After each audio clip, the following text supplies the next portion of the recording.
Hello everybody and welcome to a new video. Today we are going to learn how to fix ChatGPT if it's not available in your country. So probably you are looking at your screen and you have this message, not available in your country.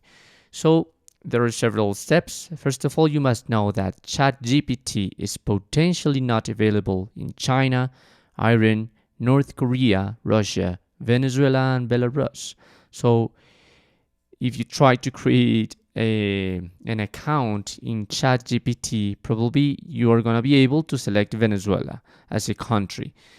But if you verify your phone number, yeah, you're going to receive your code, but you're not going to be able to use your ChatGPT.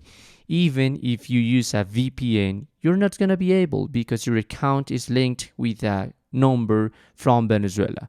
So what I really recommend you is to create a new account. If you already have a new one, forget it. Create a new account and now use a VPN, okay? I recommend Proton VPN because it allows me to connect from a different IP direction. So I'm going to get into the United States, for instance, to connect, and then I'm going to create a virtual number from the United States too. Once you have created your virtual number and you have that number, you're going to go back into your sign up into the OpenAI and look for the United States and verify your number with that virtual number.